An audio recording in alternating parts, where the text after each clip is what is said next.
자, 안녕하세요. 저는 기계공학과에 있는 김동섭이라고 하고요. 저는 사실 지금은 옛날로 치면 학과장, 지금 전공주임을 맡고 있습니다. 그럼 기계공학에 대한 거를 좀 소개를 하겠습니다. 많이들 오셨네요, 굉장히. 그 기계공학은 영어로 미케니컬 엔지니어링이라고 그러죠, 그죠? 미케니컬. 왜 이 미케니컬 엔지니어링이라고 그럴까요? 그런 뜻이 있는데요. 어원적으로 보면 미케닉이라는 게 미케닉스라는 말에서 나온 거거든요. 미케닉스. 어떤 학문 분야를 말하는 건데 어떤 역학이라는 소리예요. 역학. 여러분 물리 시간에 배우면 왜 역학 배우죠? 힘이 어떻게 되고 뭐 경사면을 따라 미끄러져 내려가면 어떻게 되느냐, 도로래가 굴르면 어떻게 되고 뭐 이런 거. 그런 거를 주로 하는 게 역학이에요. 그런 것들을 모여서 하는 거죠. 그러니까 뭔가 기계라는 거를 만들고 그러려면 그런 게 필요하지 않겠어요? 지식이, 그죠? 그래서 뭐 그 말이 그 말 아니겠는가? 이렇게 저도 자세히 공부한 적은 없지만 그 말 어원 자체를 그렇게 생각하고 있습니다. 그래서 지금 말씀드린 것처럼 역학이라는 데 근간을 둔 공학의 한 분야이고 주로 여기 키워드들이 뭐야? 설계, 제작, 종합공학, 어떤 인접공학 분야와 기초학문을 공유하고 요새 와서 뭐 첨단으로도 간다 이런 얘기예요. 그래서 보시면 그 어떤 기계라는 게 굉장히 넓은데 예를 들어서 동력 발생 기기, 뭐 엔진, 자동차 엔진이라든지 뭐 발전소에 들어가는 물건이라든지 이렇게 동력을 만드는 그거에서부터 시작해서 그거를 에너지를 변환하고 뭐 환경 문제, 뭐 이런 것 요새는 로봇, 뭐 메카트로닉까지 안 하는 게 없는 그런 학문이다라고 보시면 되고요. 특히 이따가 우리 항공우주 그다음에 선박해양 교수님들이 말씀하시겠지만 그 인접공학 분야와 기초학문을 공유한다. 굉장히 가까운 친구다. 사촌보다 더 가까운 친구다. 이렇게 보시면 되죠. 그러니까 기계공학에서는 이렇게 넓은 분야에서 한 가지씩 쳐서 나가서 특화돼서 하시는 분야가 그 분야들이다. 이렇게 보시면 될 것 같습니다. 그다음 뭐 최근 와서 이게 또 그 뭔가 기술이 발전하면 새로운 산업 분야가 나오지 않겠어요, 그죠? 뭐 어떤 새로운 산업 분야가 나오더라도 기계공학은 거기 가서 서포트를 해줘야 되는 기술이기 때문에 그 뭐 그런 의미에서 굉장히 중요한 근간 기술이 된다 이렇게 볼 수 있겠습니다. 그래서 기계공학을 조금 더 설명드리자면 그 사회적인 니즈를 좀 얘기를 하는 건데요. 그냥 저희 기계공학이 좀 좋은 거다. 요새 이런 얘기를 하려고 써놓는 겁니다. 그죠? 약간의 홍보도 저희가 해야 되지 않겠어요? 그래서 그 교육기술과학부에서 조사를 매년 하는데 작년의 경우에 전 학문 분야에서 취업률이 5번째였다라고 그래요. 그러니까 기계공학보다 더 취업이 잘 되는 데는 전문 자격증을 가지고 하는 의사, 무슨 뭐 그죠? 한의사 이런 분들이 더 위에 있고 그런 전공들이 그걸 제외하면 거의 제일 높다고 그럽니다. 요즘 사회적인 그런 수요가 높은 것 같아요. 그 다음에 또 여기 여자분들이 많고 특히 YSH라는 거는 우리 또 여학생들하고 관련이 많은 것 같은데 하여튼 그 여학생들 취업률도 높은 분야라고 그렇게 하고 있습니다. 점점 제가 느끼기에도 기계과에서 어제 저희가 그 학생들을 데리고 제가 발전소를 견학을 갔다 왔어요. 저는 그런 일을 하거든요. 근데 갔다 와 보니 가는데 40명이 가는데 여학생이 10명이 따라왔더라고요.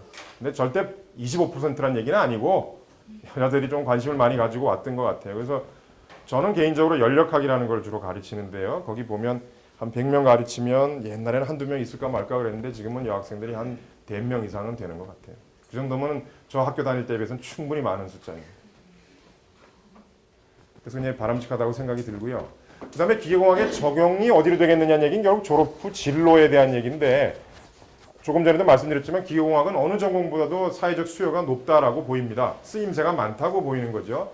그래서 다양한 분야로 진출을 합니다. 그래서 전통적으로 그냥 그 기계과에서 많이 간다라고 생각하는 건 여러분들이 이미 상상을 하실 텐데 뭐가 있죠? 자동차, 그 다음에 중공업회사, 그 다음에 요즘 와서 새로운 직군으로 생기는 것이 플랜트 혹은 엔지니어링 이런 데도 기계과 학생들이 많이 쓰이는 거고요. 그 다음에 전자회사에서 기계과 가겠느냐? 많이 갑니다. 전자회사에 모든 기구를 만들고 이러는 데는 다 기계과가 필요하기 때문에 전자회사 많이 갑니다. 그리고 뭐 요새 나오는 신재생 에너지 이런 신산업 분야를 하게 되면 당연히 기계과 지식이 필요한 것이고요. 그래서 몇 개만 이렇게 순차적으로 이렇게 열거를 했는데요. 지금 보시는 것처럼 이건 자동차죠, 그죠? 너무 잘 알아서 그냥 넘어가겠습니다.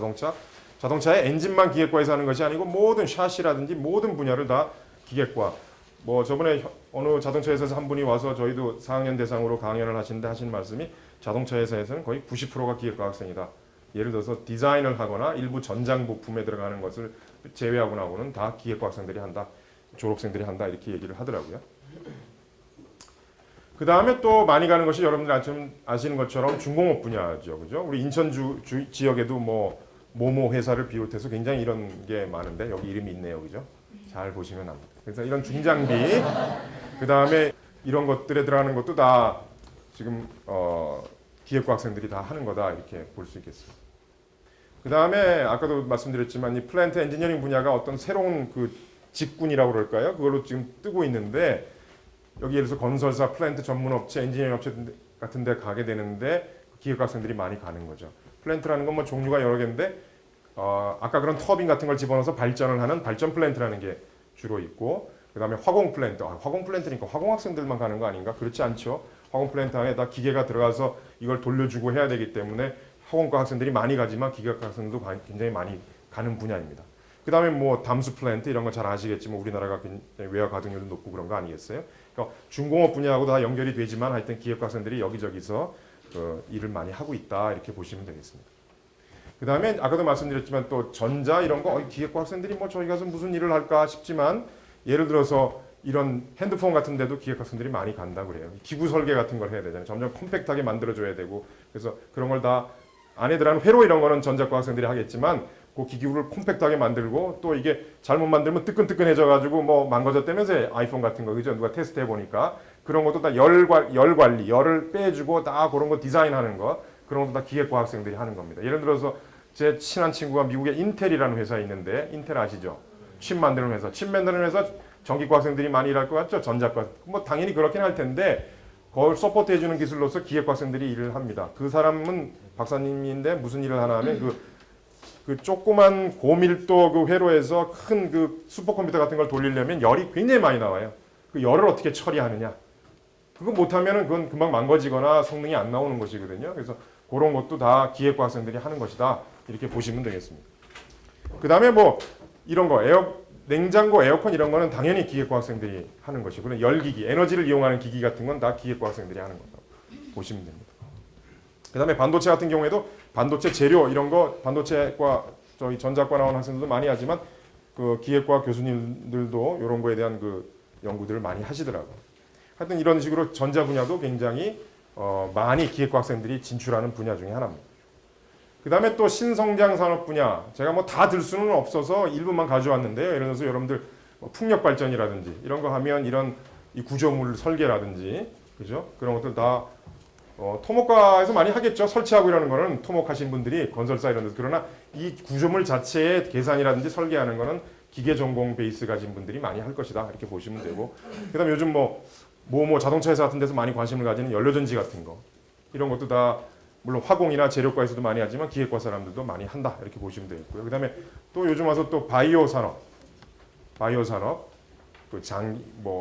그 몸과 관련된 뭐 센싱 기술이라든지 이런 걸 포함해서 인공 장기 그 다음에 뭐 이 일반적인 그 생물들의 원리를 이용해서 뭐 기구를 만들어낸다든지 이런 것들을 기획과 사람들이 많이 하죠. 왜냐하면 그 기구라는 거 어떻게 기계가 움직이고 이런 거에 대한 거는 기획과 사람들이 전공이거든요. 그러니까 그 생명체에 있는 거에서 그런 기술들을 따다가 우리가 어떻게 디자인해서 쓸 수 있느냐 이런 것들을 많이 하고 있죠. 그다음에 로보틱스 같은 것도 로봇도 뭐 물론 저쪽에서 많이 전기나 이런 데서 많이 하지만 기획과에서도 마찬가지로 똑같은 얘기를 기구 원리나 이런 것들을 이용해야 되기 때문에 기획과 사람들이 같이 포함해서 일을 하는 경우가 많습니다. 하여튼 이런 식으로 새로운 분야의 기술들이 나올 때도 다 기획과 사람들이 많이 도움을 주고 있다 이렇게 보시면 되죠. 자 그러면 대충 그런 소개를 말씀을 드렸고요. 그 다음에 그 교육과정에 대해서 조금 말씀을 드려볼게요. 교육과정, 기획과 들어오면 무엇을 배우는가 이런 거를 얘기를 좀 하고 조금 제가 하는 내용을 줄여서 하고 질문 같은 걸 좀 많이 받으려고 제가 오늘 사실은 생각을 하고 있었거든요. 그래서 여러분들 생각을 하고 계시다가 질문거리가 있으면 서슴지 마시고 저하고 저기 토론을 할 수 있도록 그렇게 해주시면 되겠어요. 그래서 기본적으로 뭐 다 이과반 학생들이고 기계과나 이런 하여튼 기계 계열에 관심이 많아서 여기 앉아 계실 텐데 기본적으로 뭐 수학 같은 데는 관심이 좀 있어야 되겠죠, 그죠? 그래서 기본적으로 고등학교 때 수학 같은 거 잘하고 기초과학 다 배우지만 대학교 들어오면 다시 배웁니다. 그래서 어떻게 보면 왜 그렇다고 해서 공부라는 건 반복이죠, 그죠? 근데 뭐 우리가 천재만을 대상으로 공부를 가르치는 거 아니기 때문에 그죠? 일반 사람들 대상으로 가르치는 거기 때문에 반복이에요, 계속. 그래서 고등학교 때 배운 거를 한 학기에 다 하죠. 예를 들어서 물리 이렇게 해가지고 다 한다는 물리 1, 2, 화학 같은 거는 기계과 같은 경우 화학은 그냥 단학기라고 해서 한 학기만 듣게 된 경우가 많은데 하여튼 그렇죠. 그래서 물리, 화학 이런 거 일반 수학 정도를 1학년 때 많이 듣습니다. 그다음 컴퓨터 언어도 좀 써야 되기 때문에 컴퓨터 언어 들어요. 뭐 C 언어라든지 무슨 그런 거 랭귀지도 듣고 그다음에 2학년쯤 가면은 이제 수학 중에는 공업 수학이라고 그래가지고 일반 수학 말고 조금 더 응용된 수학에 대해서 배웁니다. 기본적으로 수학을 많이 해야 되는 거죠. 물론 그 와중에 우리가 교양 과목들은 듣게 되죠. 대학교 들어오면 또 1학년 때부터 시작해서 뭐 영어부터 시작해서 이렇게 해서 또 중국어 관심 있으면 중국어 들으셔도 되고 이런 식으로 듣습니다. 그런 다음에 전공 공부가 제대로 시작되는 게 언젠가 하면 2학년 때입니다. 물론 1학년 때 맛배기로 한 2과목 정도를 듣게 돼요. 그러나 2학년 때부터가 전공 공부를 제대로 하게 되는데 그때 보면 아까도 말했죠. 역학이라고 그런다고 그랬죠. 그죠? 미케닉스라는 거 하는데 무슨 미케닉스 이렇게 이름이 붙는 거예요. 그래서 재료를 가지고 하면 mechanics of materials 이런 식으로 하죠. 옛날에는 solid mechanics라고 그랬는데 딱딱한 거를 다루는 거라고 그래서 요즘은 재료 역학이라고 합니다. 그 다음에 동력학, dynamics 그런 딱딱한 물체가 이렇게 날아다니고 이러면 그게 날아다니거나 뭐 이렇게 움직이거나 그럼 어떻게 되겠느냐 이런 게 하는 게 동력학이고 그 다음에 저 같은 사람인 게 연력학입니다. 연력학.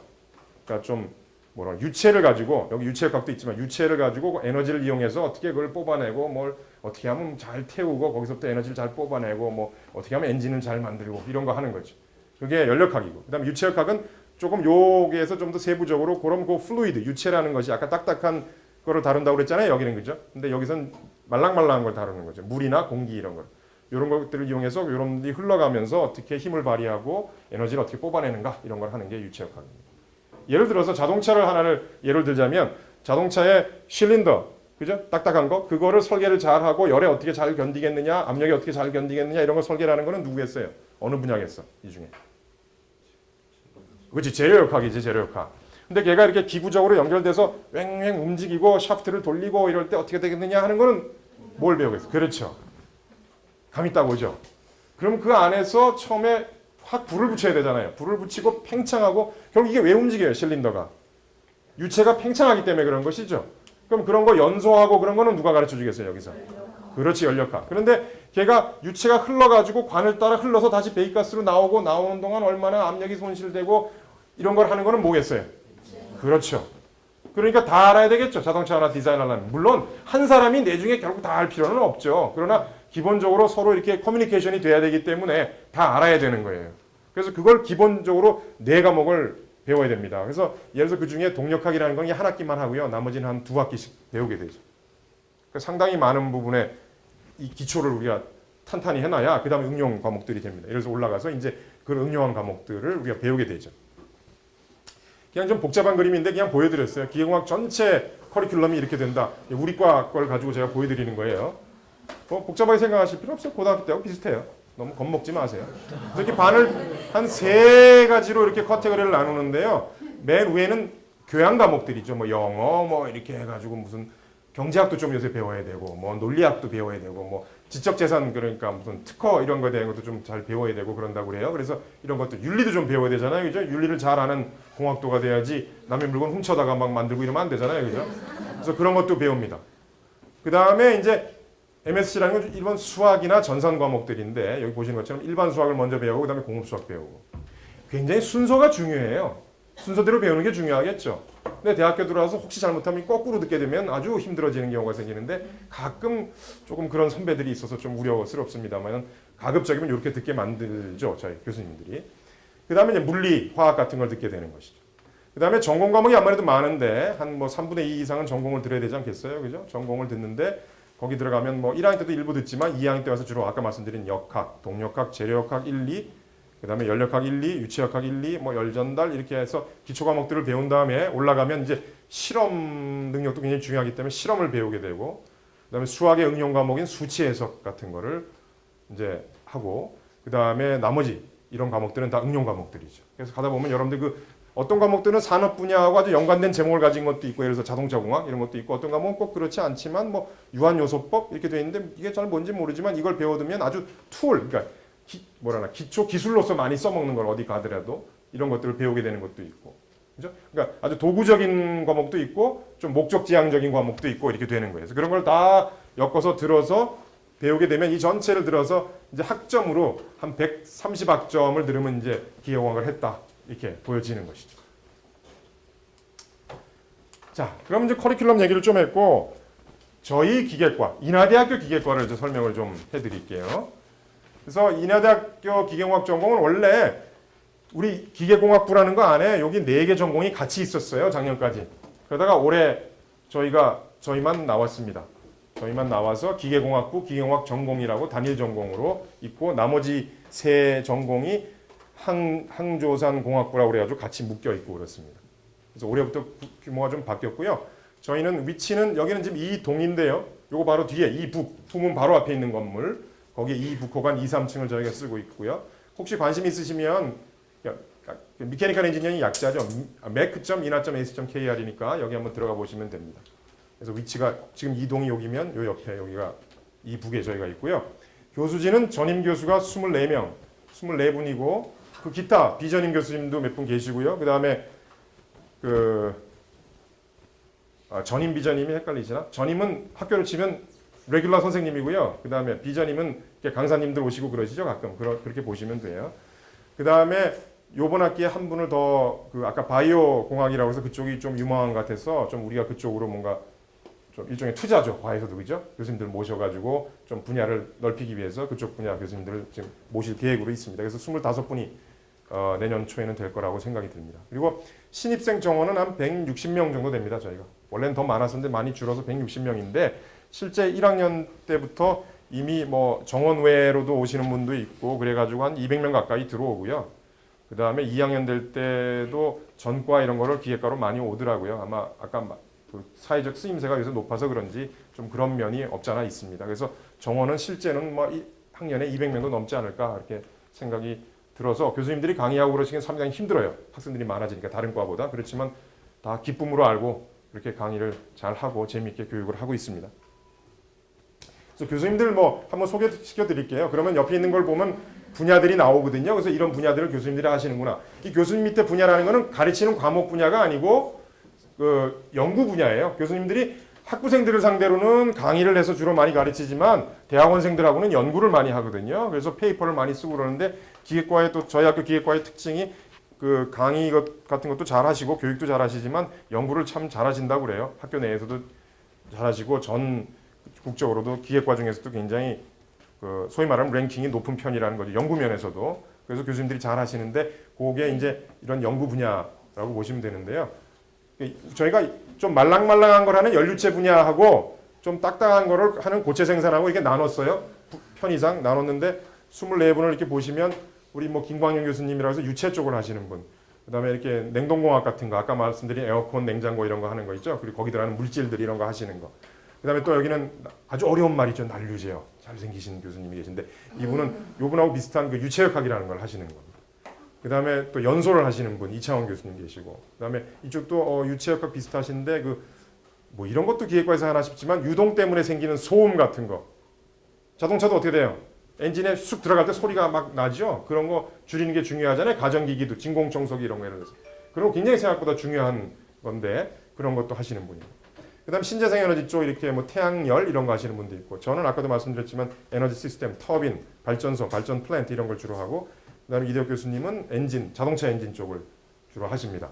그리고 그다음에 바이오 쪽을 하시는 분이 한 분 계시고 또 연료전지라고 그래가지고 역시 새로운 분야 쪽을 하시는 분도 계시고요. 그다음에 고체 생산 분야에 가시면 이렇게 무슨 딱딱한 물건이 어떻게 하면 부서지겠느냐, 안 부서지겠느냐 이런 걸 파손 이런 걸 하시는 분이 또 계시고, 그다음 레이저 쪽을 하시는 분도 있고, 동력학 쪽, 시스템 다이나믹스 쪽을 하시는 분이 있고, 또 진동 소음 제어도 하시는 분이 있고, 그다음 신소재 쪽 하시는 분이 있고, 지능 구조물이나 제어 쪽. 기계과에서 제어 같은 것도 하거든요. 그래서 제어라는 거는 전기나 이쪽에서 하는 거 아니겠느냐, 전자회로 가지고. 그런데 전기 하시는 분들이 그냥 하면 이런 물건, 기계라는 게 있어서 제어를 해야 되는데 이 제어라는 게 블랙박스잖아요. 제어하시는 분들 입장에서만 보면. 그러니까 기계 하시는 분들이 같이 해줘야 요놈의 특성을 반영을 해서 제어 로직을 짤 수 있기 때문에 기계 하시는 분들이 많이 인발브를 돼서 하세요. 실제적으로. 그렇게 보시면 되고. 그 다음에 죄송합니다. 또 고체역학 쪽 하시는 분 또 있고, 뭐 생산 어떻게 하면 생산을 자동화 잘 하시겠느냐 이런 거 하시는 분도 있고, 이분은 설계 쪽 주로 하시고, 그다음에 생산 쪽 또 이렇게 또 여기도 마찬가지로 생산 쪽 이렇게 하시고, 또 아까도 말했죠 그 전자재료도 한다고 반도체 같은 거 재료 같은 거에 또 특화돼서 하시는 분이 있고, 그다음에 또 그 자동차나 이쪽 기계 설계 쪽 하시는 분이 계시고 그렇습니다. 이렇게 해서 한 24분이 계시고, 물론 우리 과의 교수님들이 모든 산업 분야를 다 커버한다고는 할 수 없죠. 그죠? 그러려면 100분 계셔야 돼요, 교수님이. 그렇게는 못하지만 대부분 골고루 좀 갖추고 있으려고 노력을 하죠. 그래야 교육하는데 빠짐없이 다 할 수 있기 때문에 그렇게 하고 있습니다. 그래서 졸업생 진로를 제가 보니까요, 2009년에 한 예를 샘플링을 해봤는데 그냥 재밌었어요. 저도 이거를 해보고 난 다음에 자동차 분야로 한 20%쯤 가고요. 그다음에 플랜트나 엔지니어링 건설 쪽으로 20%쯤 가고요. 사실 이 분야는 제가 학생일 때는 별로 없던 분야예요. 이런 직군 자체가 없었던 게 지금 보니까 거의 큰 메이저 4개 중에 하나를 차지할 정도로 이렇게 컸더라고요. 성장을 했고, 그다음에 중공업 분야가 또 한 20% 하고요. 그다음에 아까 말씀드린 전기전자가 또 한 20% 하고, 나머지 이런 식으로 되어 있다 보시면 되겠습니다. 그래서 취업률 얘기인데 그냥 취업률이 그냥 대부분 다 좋지만 요새 한 86, 8% 가까이 돼서 상당히 취업률은 좋은 편이다라고 얘기를 하고 있고요. 그 다음에 이렇게 졸업해서 현장으로만 가는 게 아니고 들어와서 보니까 공부를 더 하고 싶은 분도 있지 않겠어요, 그죠? 그거는 뭐 우리 전공뿐만 아니라 어디도 마찬가지겠죠. 그럼 그런 분들은 그 심도 있는 학업을 위해서 대학원을 진학해서 석사 혹은 박사까지도 하고, 뭐 저희 학교에서 계속 할 수도 있는 것이고, 뭐 유학을 갈 수도 있고, 뭐 다른 학교에 또 갈 수도 있고 그렇겠죠. 그렇게 해서 보통 이제 공부를 좀 이렇게 석사 박사까지 하게 되면 조금 현장직보다는 연구직이나 이런 데로 더 많이 가고, 그다음에 박사하게 되면 조금 더 관심 있으면 예를 들어서 교수님도 할 수 있는 것이고, 그렇죠. 그래서 공학에서 특히 교수가 되고 이러는 길은 뭐 내가 처음부터 교수를 해야지, 교수, 어느 분은 대통령 되고 싶어서 대통령 이렇게 하셨다는데 그렇게 되는 건 아니고요. 특히 공학이라는 거는 그냥 다 엔지니어입니다. 학사를 졸업하면 엔지니어, 석사를 졸업하면 조금 더 특화된 엔지니어, 자기가 하는 분야가 있는 것이죠. 그다음에 박사님 하면 조금 더 특화된 엔지니어. 그렇게 하다 보니까 공부가 재밌어서 근데 가르치는 것도 재밌다. 가르치는 게 굉장히 중요하죠. 가르치는 게 재밌다. 이래서 교수님이 되는 겁니다. 아시겠죠? 그래서 여러분도 뭐 꿈을 가지는 건 좋은데 그만큼 제가 드린 말씀이 엔지니어는 갈 길이 많다는 거예요. 외골수를 꼭 살 필요는 없다. 그래서 많이 느껴보시고 그 중에 좋은 거를 선택하면 되는데, 우리 기계공학 관련된 계열 쪽이 그만큼 분야가 넓기 때문에 갈 곳이 많다. 그래서 아주 좋은 전공들이다 이렇게 보시면 되겠어요. 그래서 예를 들어서 아까 커리큘럼 얘기했으니까 넘어가겠는데, 저희가 한 내년부터인가 하면 좀 이렇게 전공을 좀 트랙을 조금 더 많이 나누려고 그래요. 산업 분야가 하도 넓어지다 보니까 여태까지는 고체 생산, 연료체 이렇게 있었는데요. 그걸 좀 더 나눌까 생각 중입니다. 확정된 건 아니지만 저희가 학교에다 발전 계획을 내고 이렇게 하겠다라고 했기 때문에 아마 할 가능성이 높은데, 예를 들어서 이렇게 에너지나 파워 쪽을 하게 되는 것, 그다음에 어디로 가느냐 이렇게 해놨는데 이렇고, 그다음에 유체 시스템, 그다음에 제어 및 로봇 시스템, 설계 생산공학, 뭐 응용역학, 전산역학, 그다음에 또 나노나 바이오 쪽 융합공학 이런 거를 조금 더 해야 되지 않겠느냐 이런 생각이 들고요. 그래서 여기 이렇게 뭐 좀 이렇게 배경색을 해놓은 거는 이게 요것만 중요하다는 뜻이 아니고, 예를 들어서 자동차 같은 거는 전통적으로 강한 분야고, 요게 새로 좀 뜨고 있는 분야고, 앞으로 이런 것도 괜찮지 않겠느냐 이렇게 했어요. 그래서 이런 나머지 분야들이 중요하지 않다 이런 뜻은 절대 아닙니다. 네? 아까 보여드린 것처럼 그렇습니다. 자, 그래서 마지막 슬라이드는 아마 저번 주에 보셨을 것 같아요. 오실 것 같아서 제가 바꿨죠. 말을 조금. 똑같지는 않아요. 그죠? 그래서 나한테 기계공학이 맞을까를 했어요. 기계공학뿐만 아니라 아까도 말씀드렸지만 대부분의 아까 선박해양, 뒤에도 더 좋은 말씀하시겠지만 항공우주 다 마찬가지 말씀이신데요. 기계공학이나 그런 인접 분야 공부를 하시려면 일단 제 생각에 수학이 먼저라고 생각하는 분들도 계신데, 그건 너무 기본인 것 같아서 그냥 물리가 더 먼저 아니겠느냐, 제 생각은 그렇습니다. 그래서 좀 그런데 그 물리에서 나온 그런 아이디어를 자기가 서포트해서 할 수 있을 만큼 수학 지식이 돼야 되는 것이죠. 그게 괴리가 너무 크면 공부하기가 상당히 힘든 거예요. 그렇고요.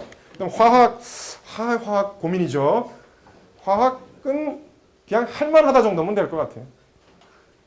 할만하다. 그러니까 무슨 얘기냐면 전혀 나는 화학책을 열어보기 싫다만 아니면 되지 않겠는가. 좀 소극적으로 생각해요. 좀 더 적극적으로 생각하면 화학도 잘하면 좋죠, 당연히. 아까 뭐 연소 같은 것도 해야 되고 그러기 때문에 화학 반응 이런 것도 좀 알아야 되거든요. 그래서 되는데 아주 우리 화학공학에서 하는 것만큼 그런 아주 깊은 화학은 몰라도 되지 않겠느냐, 그런 뜻에서 해놓은 겁니다. 혹시 다른 교수님들이 보면 조금 잘못 썼다고 그러실지 모르겠어요. 근데 저희가 학생들한테 제가 쉽게 설명을 하려다 보니까 이렇게 썼다라고 이해를 좀 해주시고, 그다음에 기계공학의 장점이 뭐냐 하면 아까도 말씀드린 것처럼 분야가 다양하다는 것 같아요. 그래서 흥미로운 분야가 오면 하나는 꼭 생길 것이다. 요 정도 백그라운드만 있으시면 오면 분명히 한 분야, 아까 보여드린 것 중에 하나 정도는 생길 것이기 때문에 기계공학 분야 쪽에 많이 오시는 게 좋지 않겠는가 그렇게 생각이 듭니다. 자, 제 말씀은 이걸로 마치고요. 혹시 질문 같은 게 있으면